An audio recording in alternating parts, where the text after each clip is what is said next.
Obviously not speaking from personal experience. Why not? Because when the lips of two people touch for the first time, they generally bump teeth and don't know where to put the noses. Steve, have a nice time. Oh, looks like your brother's turning into a young man, huh? Where do you put the noses? You have just made me very happy. Then the air is positively humid with romance. Play something appropriate.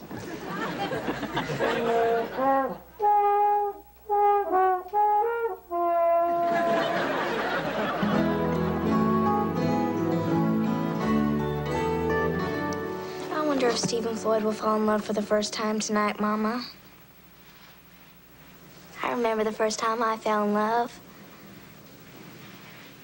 I can't wait till I'm able to say that. Well, I'm able to say that. I fell in love for the first time on a bug hunt. You fell in love with Daddy on a bug hunt? The last thing we were supposed to catch was a butterfly. Only no butterfly was good enough for me because I just wanted to be with him all day long. And sometime in your life, you will also meet someone who just electrifies your senses, and there's no logic to it, and you don't know why. There's just passion. And your whole relationship is based on chemical attraction, and your time together is dictated by desire and want. And these feelings completely overwhelm your rational mind. And this will happen to you only once in your life, Dorothy Jane, so whatever you do, marry the next guy. Steven Floyd! How was your evening? What's the matter? Miss Torkelson? Well, hello, Pastor. I'm sorry to have to tell you that your son was caught in a compromising position this evening with a young lady. Define compromising. Well, they were kissing. Kissing? Pastor Wilson, doesn't the Bible say we should greet one another with a kiss? Not a French kiss.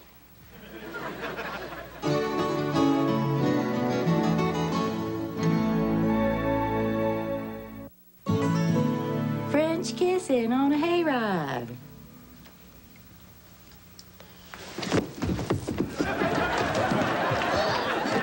Dorothy Jane? Kindly escort the Reverend into the living room where I shall join you momentarily.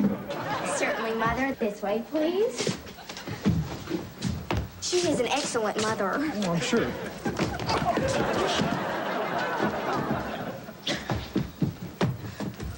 Steven Floyd has decided to join us after all.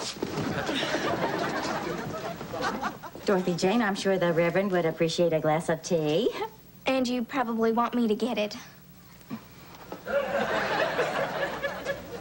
Whoa, no! That'd surely make you shout hallelujah. I believe it would. Now, when you say French kiss, I don't suppose you mean he was kissing her on both cheeks? Well, no, it was more, interior. Steven Floyd, did your tongue find itself in a different mouth this evening? Yes. And how did it know to do that? Oh, it figured it out when she put her tongue in my mouth first. Peer pressure. You got kissed tonight? Major. He got kissed before me. My little brother got kissed before me. I'm sitting here reading books, and he's out there getting kissed. More than once. You have no reason to be smug, young man. Does he? Well, I'm not convinced we know everything that happened under the hay. Under the hay? Was that her idea, too? No, that was mine. You are grounded right now. I didn't do anything. You went under the hay. Why did you go under the hay? I don't know. You don't know. You don't know anything, do you, Steven Floyd? You don't know why you go through Mr. Hodges' things. You don't know why you go under the hay. You don't know why you do anything you do. Why should I know why I do anything I do? Brush your hands if she brushes your hands. You read a lot of books, Dorothy Jane, but you don't know anything really. Why should I listen to you about this stuff? Daddy hasn't even been in this house for a year and a half. Hey. Hey! If you knew anything, he never would have left. All I have is you women here trying to tell me how to act like a man. If I listened to you, you could ruin my whole life. Steven Floyd? No!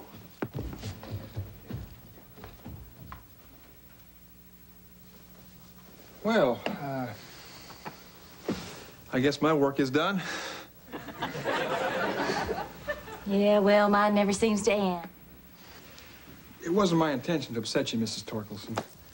And frankly, all the chaperones, they have overreacted to what was only slightly less than innocent hayride etiquette. Well, thank you for bringing him home. You're welcome. So, I guess I'll see you in church? Yeah, maybe. Just maybe? Well, if you and your family don't show up next week, I've lost half my congregation. We just came by today to meet you, Pastor, and now we met you, and we'll see you when we see you. Millicent, is there something you'd like to tell me?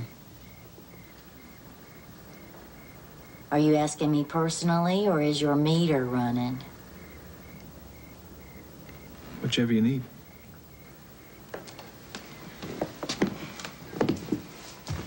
The church had a food and clothing drive to help the needy in our community.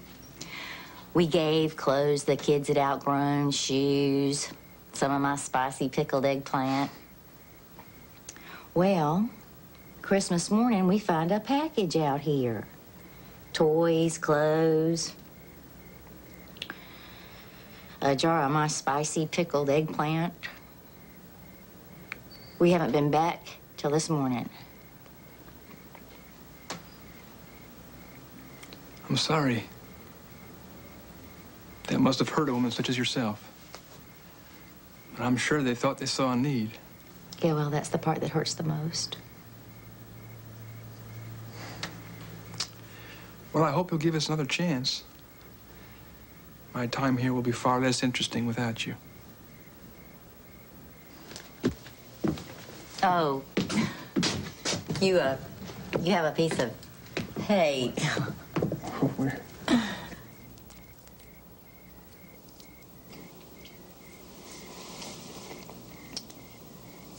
Well. Well.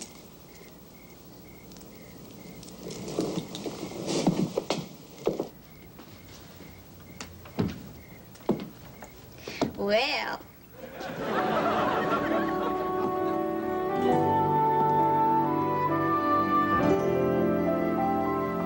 But what if your tongue gets stuck in there? Don't girls have, like, really pointy teeth and... Do my teeth look pointy? Actually, yeah.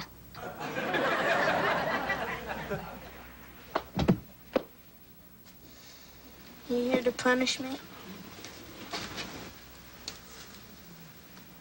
I know you got nothing but women around here giving you advice about everything. And I know you'd prefer it was your daddy telling you what it is you're supposed to do on a hayride. But me is what you get. And I gave you the best advice I know how. You forgot to tell me don't get caught. Hey, Steve, I understand it's hard for you when it comes to girls and that sort of thing to take advice from me. So what you need is to find someone that you trust and that you respect who can give you advice of that nature. Like who?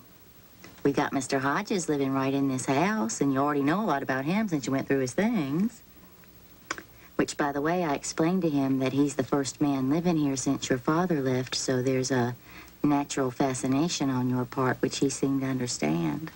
But even so, first thing tomorrow morning, you apologize to Mr. Hodges. Yes, ma'am. Ma. Yeah, you've had enough kissing for tonight. Boo.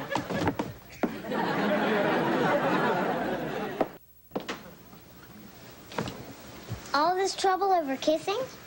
Yeah. Is it worth it? Yeah.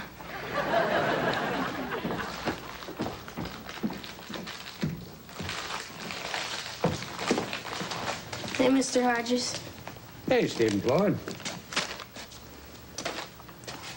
I'm supposed to apologize to you first thing in the morning. Oh,